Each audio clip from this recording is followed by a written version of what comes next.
As a budding craftsman at the age of 3, I learned an important lesson that guided my early woodworking career. Round things fit in round holes. Square things don't. It wasn't until much later that I found I had been cruelly misled. I was, in fact, suffering from the pre-kindergarten version of the Dunning-Kruger effect. In the wood arts, it is perfectly acceptable, sometimes even desirable, to drive square things into round holes. You just need a bigger hammer.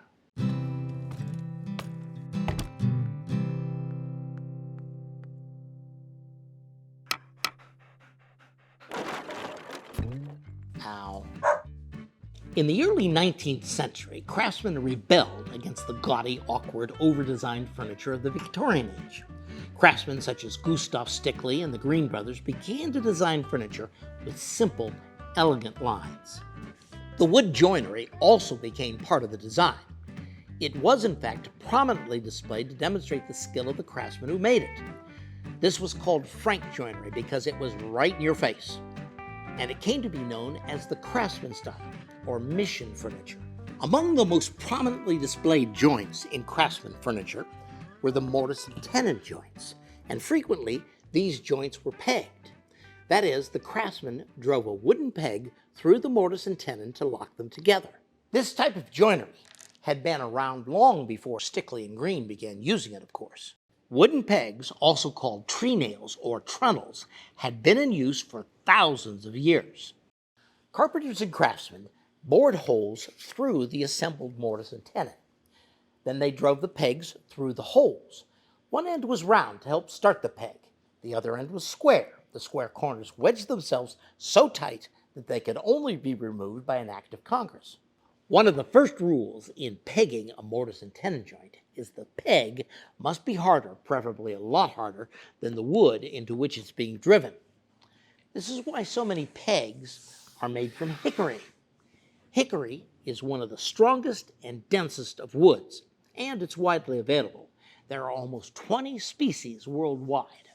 But you don't have to use just hickory. Any dense wood will do. Just look up specific gravity. Specific gravity is a measure of density and a good indicator of hardness.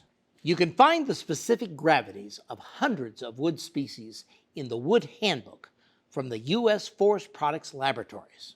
We offer a free digital copy of this book from the Workshop Companion General Store online. You can find a link in the video description. The specific gravity of hickory is 0.83, but we're going to be using 3 different species. Purple Heart, which clocks in at 0.90, White Oak at 0.77, and Padauk at 0.73. We'll use the Purple Heart with White Oak, the White Oak with Walnut, and the Padauk with Poplar. In all of these cases, the pegs will contrast with the wood into which they're driven, and they'll stand out. If you'd rather not have that contrast, you can either use a stain, as I did with this door, or find woods that are close in color but different in density. To make the pegs, cut square stock the same width and thickness as the holes that you will drill. For this demonstration, I will be drilling 3/8 inch or 10 millimeter holes, so I'm cutting the peg stocks 3/8 by 3/8, 10 by 10. Then I cut the peg stock to lengths a little longer than the joint is thick. My joints will be 3/4 inch or 19 millimeters thick, and I'm cutting the pegs 3/8 of an inch or 10 millimeters longer than that. Round the pegs about halfway along their length. The traditional way to do this is to whittle them, but I find it much easier and faster to do it with a sander. Taper the round part into the square part. There shouldn't be a quick transition from square to round. For demonstration purposes, we've made some bridle joints. Slot mortise and tenons. These are among the simplest mortise and tenons to make and strong enough for light framework. The pegs will make them even stronger. Once the joints are glued up, drill holes where you want to drive the pegs. If you want the pegs to appear more square than squashed after you drive them into the wood, make some grooves around the circumference of the holes to help preserve and guide the corners. First, mark where you want the corners to end up. I'm using a mask for this, a small piece of aluminum flashing with a square hole cut in it, just a tiny bit bigger than the pegs. Using a triangular file, make a groove at each mark that tapers down into the hole. These don't have to be very deep, just enough to guide the peg and preserve the corners. Using a toothpick or a pipe cleaner, apply a little glue inside the hole. Then immediately drive the peg into the hole with a leather or dead blow mallet. Stop when the square head of the peg is about 1/8 of an inch or a little less above the surface, say 2 to 3 millimeters. Cut the round part of the peg, the part that protrudes from the back of the joint, flush with a flush cut saw. You can also cut the front flush, but I prefer to leave that proud and then shape it to make it more noticeable. After all, this is in-your-face joinery. Put the mask over the head of the peg. Then shave the head with a chisel or a file to chamfer the edges. This prevents them from chipping.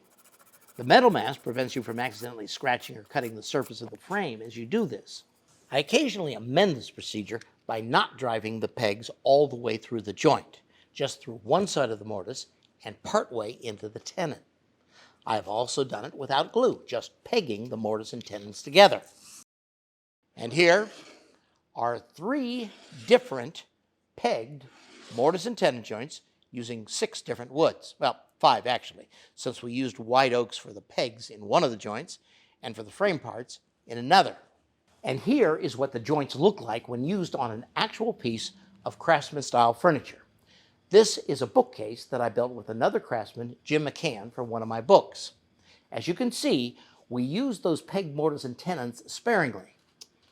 We wanted them to be frank, not ostentatious, but the effect is nonetheless striking. If you'd like the plans for this bookcase, you can find it in my book, Wood and Woodworking Material.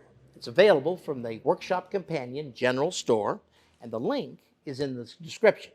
Now, please, like, subscribe, and buy something to keep the videos coming. And hey, thank you for your kind attention.